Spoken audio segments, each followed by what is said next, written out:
The year 2024 etched itself into the annals of American political history with a chilling distinction. It was a year marked by not one, but two separate assassination attempts on the life of Donald Trump, then a presidential candidate. These shocking events, occurring mere months apart, sent tremors through an already fractured nation. The first attempt unfolded on a summer afternoon in Butler, Pennsylvania. Amidst the fervor of a political rally, the crack of a rifle shot pierced the air. The second, a more clandestine affair, took place near Trump's International Golf Club in West Palm Beach, Florida. These were not distant threats or abstract fears. They were tangible, close-quarters assaults. The implications were immediate and far-reaching, dominating news cycles and private conversations alike. The attempts on Trump's life became more than just criminal investigations. They morphed into cultural touchstones, symbols of a deeply divided America. It was July 13th, 2024, a date now seared into the memory of Butler, Pennsylvania. Donald Trump, then deep into his presidential campaign, was addressing a crowd of supporters. The atmosphere was typical of his rallies, charged, expectant, a sea of faces turned towards the stage. Then, the unthinkable happened. A shot rang out. Chaos erupted. Trump himself was grazed by a bullet, a fact that sent immediate shockwaves across the globe. The assailant, later identified as Thomas Matthew Crooks, had positioned himself in the American Glass Research Building. From this vantage point, he fired upon the candidate. The response from law enforcement on the scene was swift, yet tragic. Crooks was killed by a Secret Service counter-assault team sniper almost immediately after he opened fire. However, his actions had already claimed another life, adding a layer of profound sorrow to the day's horror. The official investigation into the Butler assassination attempt was spearheaded by the FBI. Amidst a climate of heightened political sensitivity, the newly appointed FBI Director, Kash Patel, made a bold promise of complete transparency. Patel emphasized the seriousness with which the FBI viewed any attempt on the life of a president or presidential candidate. A congressional task force, led by Pennsylvania U.S. Representative Mike Kelly, was also convened to scrutinize the security aspects of the event. Their final report, issued in December 2024, painted a damning picture of systemic failures. Crucially, it found that the Secret Service had deferred the responsibility of securing the American Glass Research Complex to state and local law enforcement. These local agencies, the report concluded, subsequently failed to adequately monitor the building. This revelation suggested a critical breakdown in the protective shield around Trump. The task force report detailed further alarming lapses. Crooks had an unmitigated clear line of sight from the AGR building directly to the stage where Trump was speaking. Furthermore, the investigation uncovered fragmented communications between the Secret Service and local law enforcement agencies. These were not minor oversights. They were fundamental errors in planning and execution. Just as the nation was beginning to process the shock of the Butler incident, a second assassination attempt sent fresh waves of alarm.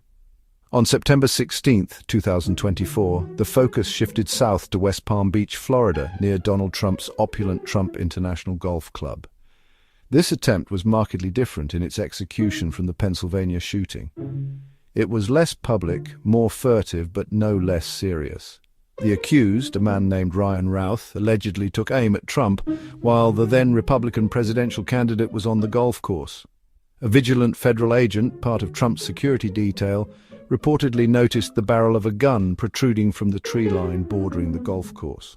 Reacting instantly to the perceived threat, the agent fired at the individual holding the weapon.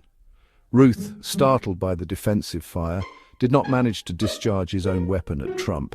He fled the scene, triggering a manhunt. His escape was short-lived, however, as he was apprehended by law enforcement officers on Interstate 95. The swift action of the security detail likely averted a far more tragic outcome. Following his arrest, Ryan Routh faced a battery of serious federal charges in connection with the West Palm Beach incident. These included the grave charge of attempted assassination of a presidential candidate, alongside federal weapons violations and 4 other counts. The legal machinery ground into motion, and Ruth, maintaining his innocence, pleaded not guilty to all charges. His case was assigned to U.S. District Judge Aileen Cannon, a judicial figure already known to the public, due to her prior involvement in legal matters concerning Donald Trump. The pre-trial proceedings brought forth several points of legal and technical debate. During a court hearing on April 15, 2025, Judge Cannon made a notable ruling. She permitted Ruth's defense team to conduct a test firing of the semi-automatic rifle allegedly used in the attempt. However, this permission was limited. They could test the weapon for its basic operability, but were barred from conducting tests to determine its accuracy. The prosecution argued that the FBI had already conducted its own test firing of the weapon, establishing its functionality. More critically, the prosecutors emphasized that Ruth's intent was the paramount issue, not necessarily the pinpoint accuracy or optimal functionality of the firearm he possessed. The trial for Ryan Ruth has been scheduled to commence in September 2025. The official reports on the Butler, Pennsylvania assassination attempt, particularly the task force findings detailing significant security failures, did little to quell the rising tide of conspiracy theories.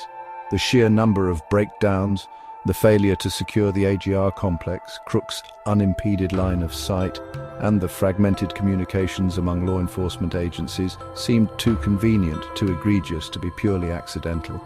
One prominent strand of conspiratorial thought posited that the attempt was an inside job.